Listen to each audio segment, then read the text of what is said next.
Our family all lives out of province. Should we choose an executor who's local or use a family member although they live far away?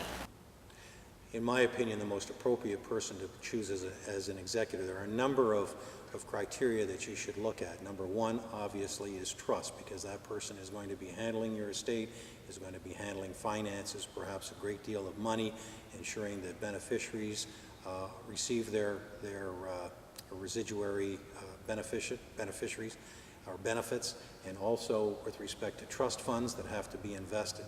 Secondly, you should choose a person who is your age or perhaps younger, on the basis that that person is going to outlive you. In the event that you were to choose a person or persons that were considerably older than you are, the chances are that they may predecease you, in which case you would then have to have another will drawn up unless you had an alternative executor named in the will. I think those are the two most important features of selecting an executor. From the viewpoint of choosing someone who may be local or may be living out of the province, it's not necessarily that beneficial to pick someone who is local. Obviously, from a convenience standpoint, it would be better to have someone local, but someone who lives outside the province, as long as they live in Canada, the Dominion of Canada, and are a Canadian citizen, can certainly act as an executor.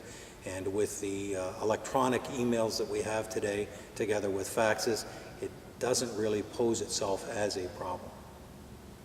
Is there a way that our family is able to argue the things that we have chosen, and are there things we can do to prevent that? An individual can contest any portion of a will, including the nomination of a person to be a guardian of any infants in the will. In order to contest the validity of the will, they must show to the court's satisfaction on a balance of probabilities that the testator, the person who made the will, was either not mentally competent in order to make the will and sign the will, or was under some sort of duress in exercising his options in the will. As a member of a corporation, I wanted to find out how the corporation impacted my business pertaining to the will. I would suggest, in the event that a person or a testator had a share or was a shareholder in a corporation, that they specifically deal with that asset in their will. Shares in a corporation are definitely an asset, and I would strongly suggest that they deal with that asset in the will by leaving those shares specifically to a particular individual, a beneficiary. They can leave it gratis. They can leave it on the basis that the beneficiary has to pay a certain amount of money in order to acquire the shares.